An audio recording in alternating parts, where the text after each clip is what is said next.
Do you want to talk about our cycle? Our cycle Sure. for the week, Alex? Mhm. Okay. The Muse cycle. This is a series of cards that we wanted to talk about because I think you brought one of them up last week's podcast. You might be adding one to your deck. I am. I think so. Yeah. It is the Muses cycle from Legions. So Legions is the second set in the Onslaught block. It was released in 2003. I was reading a little bit about it online, and I saw that it was the first all creature set in Magic history. I had no idea that it was an all creature set. Since we've got back into Magic, I've come across a few cards from Legions here and there that I thought were cool. They always happened to be giant creatures, so I knew like the theme of the deck was giant creatures, but I didn't realize it was an all creature set. No spells at all. I Okay. did see Pretty some walls, and I thought, what the hell's that about? But a wall is a creature type, apparently. I Yes, forgot yeah, about that. yeah, Wall sure. is a creature type usually found on defensive creatures. I hate that, Alex. I'm surprised you didn't remember that. I forgot. They need to change that. This is not a creature. I That is a understand. creature. That is a creature right there. Right, the camel, the incidental camel. This is a wall, not a creature type.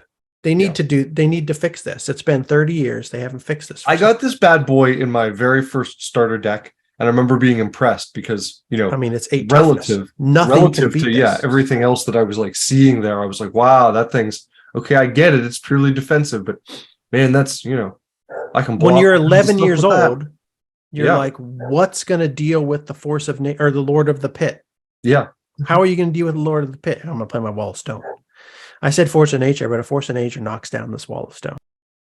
But that's not what we're here to talk about during the Muses segment. We're here to talk about the Muses. So it's a cycle of cards, one creature for each color. I don't remember what all of them do.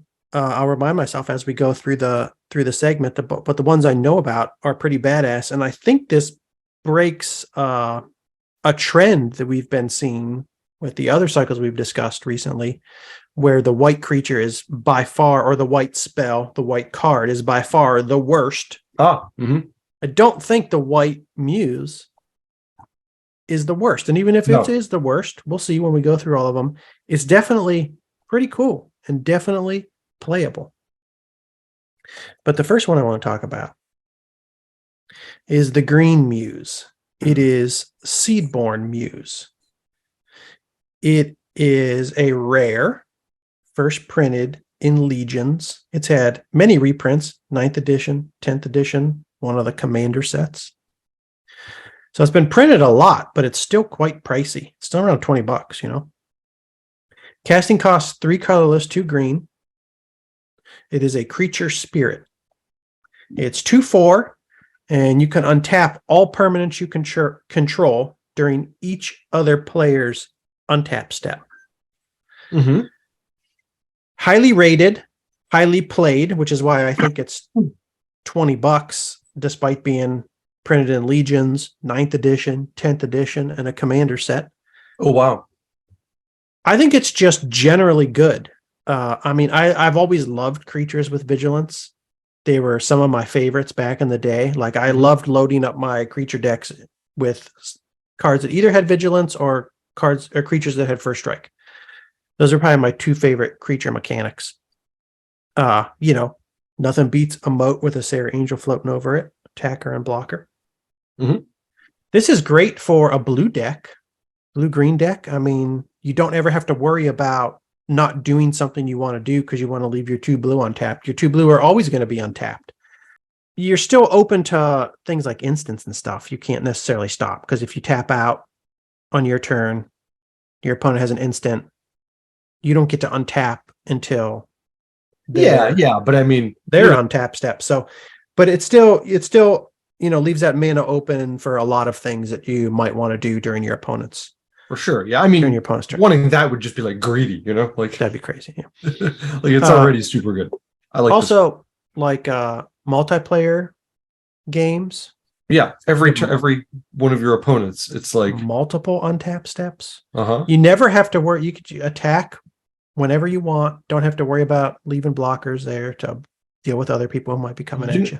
I was just thinking this might be cool in a deck that has like your tracker or some sort of mechanic like that. Like, because so for example, like it's off of my turn. Now it's going through my opponent's turns and they're doing stuff. Maybe I'm like countering and getting to untap my land as it goes through them. Well, my creatures, I don't really get to like attack with my creatures during each of their turns. You know what I mean? But with like a tracker or one of those cards like that has like an arena type effect. Yeah. Now every one of their turns, I could be doing like an offensive move with my creatures. Yeah. To make damage happen and then untapping them every time. Yeah. That would be pretty cool, I think. Use it with a Royal Assassin, you'd be picking stuff off every turn. Yeah. Something like that, like a creature that taps to do something, devastating to them. Prodigal Sorcerer, I'm going to ping everybody. As I looked at this card, it kept like getting better and better to me because at first it says permanence, and for some reason I just wasn't thinking land like immediately, and I was like, oh man, you're land too, everything. I think it's great. Yeah. And it can't be bolted. It's 2/4. It's like 2/4. They don't usually give creatures with like such a good passive, at least back then, such a good passive ability, like 4 toughness too, Another thing I thought about when I was thinking, put this in a deck, especially a deck where you have blue. Future Sight, bitch. This is a card that's not, it's high mana cost. 2 colorless, 3 blue. From Onslaught. An enchantment. Play with the top card of your library revealed. You may play the top card of your library as though it was in your hand. That's pretty cool. You might be able to play whatever you want to play on your turn. Right? And on your opponent's turn, you get to untap all your lands, and then you can play whatever's on the top of your deck revealed by Future Sight also. Now, it has to be something that you can actually play on your opponent's turn. Right. If it was another creature. But it's adding to your hand. It's a nice like deck digging mechanic. Yeah. I like that. That's pretty cool. Exactly. Not easy to deal with. You have 1, 2, 3, 4, 5 casting cost Future Sight with 3 blue. Yeah. Seedborn Muse, you have 5 casting costs with 2 green. Yeah. But still, throw some Birds of Paradise in there. Some Query on Elves. Who knows? I like it. Current market price of $18.12. I feel like the old border doesn't have enough premium. Enough premium here, Alex. Price premium. The old border, black border, looks so much better, in my opinion, than the 9th and 10th editions. And it's only like $4 more. But to each their own. So that's Seedborn Muse. That's the green Muse in the Muse cycle. The next one we're going to talk about, Alex, is the one that I believe you brought up. Yeah, this is how we kind of got on this topic. I mentioned this as a defensive creature that I might use. Windborn Muse. Rare, first printed in Legions, also in 9th edition, 10th edition, a commander set, and others. Dominating Remastered also. So you could pick this guy up for, this lady, I think, for 50 cents. Dominating Remastered. Even a full art version, extended art version. Oh, whoa. I didn't see that one. That's crazy. A lot of arms. Yeah. A lot of arms. But Windborn Muse, its casting cost 3 colorless, 1 white, creature spirit, 2/3 flying, so that's good.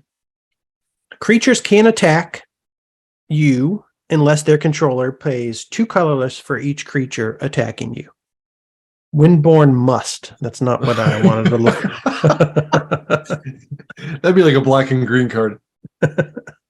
Somebody get on that. Some designer. 3.94. Okay, so obviously people really like this one as well. It's obviously good also, just like the Seedborn Muse. In the right type of deck, in the type of deck that you want to play in Commander. You're making a group hub deck and you're putting in a lot of things with fog effects or a lot of things to try to reduce the odds that people will attack you, reduce the frequency with which you get attacked. So you have some time to set up your win condition, manage the board state. I love this first comment here on Gather Herd. This is great in a fly. This is great in a flying deck. It'd be great if this guy like comments that on like every flying creature. They talk about some, comboing this or running this in decks with other cards that have similar effects, which would be a huge pain in the ass if you're like me and you like to play creature decks, you like to play tribal decks. Have this stuff in the deck along with something like Collective Restraint, where creatures can't attack you unless their controller plays X, blah, blah, blah. There's other cards like this too from later sets. Propaganda, an enchantment, 2 colorless, 1 blue. Creatures can attack you unless their controller plays 2 for each creature they control that's attacking you. So there's a lot of things that have this same effect. Mm-hmm. They're enchantments, harder to remove in general than the Windborn Muse, which is a creature, but sometimes I like to have the effect on a stick. It's a decent flyer there. I don't have too many creatures yet, and this will be at least my second spirit, I think, which is good because my commander helps tribal cards. And so far, I didn't have really any direction to go with tribal, but maybe I could do spirits. I could have like a couple different spirits in my deck, might be helpful. Potential. I think there's a lot of things that have been errated to be spirits too. That's cool. So Windborn Muse, also a really good card, and it's a white card in the cycle, and it's not terrible, which is fantastic. And it's cheap. Fantastic to see. Yeah, cheap, and even cheaper if you want to go with the Dominaria Remastered one. This is something you could pick up for 50 cents. I was gonna mention too, just a little detail, but it only does this for me, like the creature's controller. So in a multiplayer game, it wouldn't affect their ability to attack each other, just me. They're not going to be annoyed at you in general. They'll just be like, oh, okay, well, I got to keep an eye on this person. Easier to attack someone else now. Yeah. They're not going to be pissed off at you because they can't do their shit with their creatures. Yeah. So I like the Windborn Muse. Next one in the cycle we're going to talk about, Alex, is the Blue Muse. The Blue Muse is Dreamborn Muse. First printed in Legions, also printed, as we just saw, in 10th edition, printed in a commander set. It is also a rare, first printed in Legions. Casting cost 2 colorless, 2 blue. A creature spirit, it is 2/2. When you play Dreamborn Muse, at the beginning of each player's upkeep, that player puts the top X cards from his or her library into his or her graveyard, where X is the number of cards in his or her hand. This is the kind of thing that I would get irritated with you about if you played. So I feel like this card would make you a target. Yeah. Right? Because I don't want to be milling my deck. Yeah, well, this is like a central piece of a mill deck. Exactly. And it's a continuous milling effect every turn, so like they would get annoyed at that pretty quickly. Yeah, it's going to be a major target, but it is a pretty cool addition to a mill deck, and I wonder what people suggest doing with it other than just saying, hey, put this in a mill deck. Well, so like if you're milling, you can be milling into their graveyard or also making them draw more to get their deck smaller, and this works with like both strategies. So I can see it getting out of control really fast, if you know what I mean. Mm-hmm. Like their hands getting all jammed up, and then it's making them mill more cards. 3.784 rating on Gatherer. I suppose you can use stuff like Prosperity to make players draw a lot. So this is, a strategy where you want to try to make their hand as large as possible, so they have to mill as much as possible. That's where you would be trying to, make them mill their whole deck, so they lose the game. They have no new cards to draw. That is scary though, because you're giving a whole bunch of cards, and if you're giving them a whole bunch of cards, eventually they're going to find a way to get rid of your 2/2 creature. I mean, I think I would want to put it in a deck where I want to play from my graveyard. That's my thought. Again, graveyard decks. I would help you stock your own graveyard. Okay, yeah, I wasn't even paying attention to the fact that it happens to you too. Okay, doesn't it? Yeah. I could be reading it wrong. You're right. You're right. I just glossed over that. Yeah, each player's upkeep. So I would look at this as a card that you could put in your deck to do the thing that you want to do. It's helping you with your strategy, and at the same time doing something terrible to your opponent. Yeah, and you don't really have to like lean into that effect for them. It doesn't have to. You don't have to. Yeah. Like a mill deck or a making them draw deck. It's just doing that to them, and it's nice, and it's helping you stock your graveyard. Okay, yeah, I think I like it more like that. Maybe, yeah. because I don't love the casting cost. I mean, it's not a bad casting cost. It's just 4. It's 2 and 2. But if you wanted to get this down, like you said, as like a major mill strategy, and it's a big target, they're going to kill it. You're going to have to bring out a second one, probably. You know what I mean? Starts to get kind of clunky. I like it. I don't know if you're going to build a real competitive deck around it or not, but it's fun. The next card of the Muse cycle, Alex. Graveborn Muse. This is interesting. I don't even know what this one does yet, so I'm finding out on the fly. Oh, really? I like the fact that it's a zombie because I will be building a zombie deck either in late 2023 or 2024. Probably 2024. I haven't started collecting zombies yet, but I'm putting together lists. First, another rare printed in Legions, also reprinted in 10th edition, like that person told us, part of a cycle that was printed in Legions, later reprinted in 10th edition. Casting cost is 2 colorless, 2 black. It is a zombie spirit. It is 3/3. At the beginning of your upkeep, you draw X cards and you lose X life, where X is the number of zombies you control. Oh, I won't be putting this in my zombie deck. That sounds scary. You would have to put this in a type of zombie deck that didn't actually involve like killing with a horde of zombies. It would have to be a more small number of zombies focused zombie deck. I don't know if those types of decks exist or not. I haven't. Yeah, or maybe like a deck with a lot of like sacrifice options, and then like before this is going to happen at some point, then you like sack a bunch of your creatures so they aren't there anymore. Turn it off by like sacrificing creatures. I know what I'm going to do, Alex. I'm going to run this in my blue-black stifle zombie deck, and I'm going to stifle the lose X life effect. Oh, okay. Can you do that? Can you stifle just one? If a card has multiple effects, can you stifle just one of them? There's like a simple rule for this that we should be remembering too. I don't play rules. I don't play Magic based on rules. It's all vibes. Rules. It's vibes. I don't play based on rules. Let's see if anybody has anything interesting to say about Graveborn Muse. That's what I was going for. 3.809 on Gather, still fairly highly rated. Splash white for Words of Worship. You can run this in some kind of weird deck where you have a card where saying like you can't lose the game if you go below 1 life or something. Words of Worship is an enchantment from Onslaught. 2 colorless, 1 white. Pay 1 colorless. The next time you would draw a card this turn, you gain 5 life instead. That's interesting. Yeah, two people mentioned that. Why don't I ever see anybody play that card? That seems like a good card, doesn't it? 5 life for just drawing a card. So many decks run card draw abilities. Holy smokes! And it's enchantment, so it would go nice in like a like drawing based enchantress deck. I'm gonna have to think about that. This card may be a key player in a zombie deck. While you do have to be careful not to kill yourself, that's what I'm worried about. The real beauty of this card is that it accelerates your game immensely. And if you're playing heavy aggro zombies, okay, that's the type of situation where I was scared to play this card. The 3/3 body coupled with your other forces may very well kill your opponents before they can shut down your Graveborn Muse. Maybe I'll have to play it and see.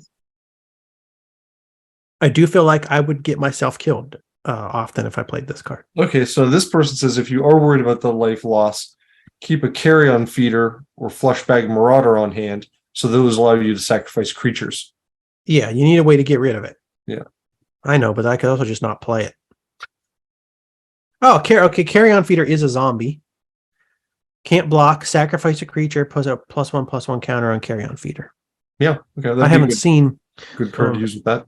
I was going to say I haven't seen this card yet, and now I probably know why. Let me look to see when it was first printed. If it wasn't printed in an old border set first, I'm not going to play. Oh, Scourge. It just made it in. It's just under the wire, Alex. It's pre-modern legal. Carry-on feeder Scourge. Okay, interesting. Maybe this Muse is a little bit easier to play in a zombie horde deck than I'm realizing. And I just need to get some reps in with it, Alex. It had a spike. It was up above $6. Now I can pick up around $2. I should pick some up. I probably will late 2023 or 2024 when I start to assemble my pre-modern zombie deck. Yeah, and you could like save this card for later in the game so that it doesn't get out of hand too much for you. You could use it for like a nice big chunk of card draw late in the game. So I like the Graveborn Muse. For me, it's about equal right now with the Dreamborn Muse. Windborn and Seedborn, these are just like obviously easy to play for me. Dreamborn and Graveborn might be more powerful than I realize, but it's not so easy just to slot them into any deck of that color and then just like easily have it work out well for you. Yeah. You need to be a little bit more intelligent in how you play these things. Mm-hmm. The last Muse in the Muse cycle, Alex, is Lavaborn Muse. I like this one too. I think this whole cycle is just full of bangers, really. I mean, I like this one too, and I think it's cool how it like works with like a rack deck in red rather than black. Yeah. So it makes me instantly now want to play like a black red like discard or rack deck kind of thing. And that's the color for a discard. At least one of the color black, yeah. But one of the red color combos for discard. I think it was more about the red. Sorry. Okay. But black red, I've seen a lot of black red discard decks. I say color, but like it's a good color combo for it's just red's nice to I like to throw red into a black discard skeleton just to provide some sort of direct damage, to provide some heat, just to finish off the game a little bit faster. Mm-hmm. I think they go good together. Lavaborn Muse, a rare, again first printed in Legions, again reprinted in 10th edition, as the commenter in the Gathering comments told us. It is 3 colorless, 1 red, a 3/3 creature spirit. At the end of each opponent's upkeep, if that player has 2 or fewer cards in hand, Lavaborn Muse deals 3 damage to him or her. It has artwork with Carmen Sandiego in the sky behind fireworks. Volcanoes. Fireworks. Volcanoes. No, they're Lavaborn. No. Those are mountains and somebody shooting fireworks from behind the mountains. You just can't see. Oh, okay.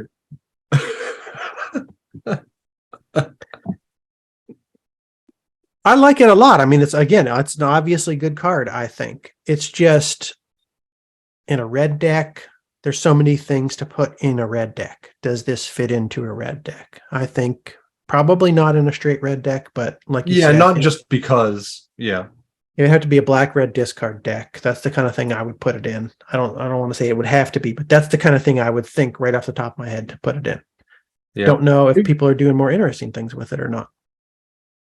This one's cheap as hell. 25 cents. Nobody's playing it. Let me see. 3.74. Okay. Solid rating on Gather. Great card for aggressive black and red decks that feature discard like Blazing Spectre. Okay. That way the Muse can deal up to 6 damage each turn. Also known as Nice Rack. At worst, a Hill Giant. At best, an effective tool to eke out extra non-targeted damage against multiple opponents in a clock, especially if you're utilizing discard and Meekerman Blading. So yeah, nobody has any like clever things to do with it. It looks like a lot of the same things we thought of when we first saw the card. But it's that's a rack on a stick. It's good in a red-black discard background. Yeah, I would put it in a deck like that. That's cool. That's the end of the Muse cycle, Alex. I think that's a solid cycle. I mean, yeah, we've been going through some cycles of these sets that were released after we first stopped playing back in the late 90s, and some of them are meh. Some of them are meh. Some of them have like 1 or 2 great cards, and then the rest are just unplayable. Nobody ever does anything with them.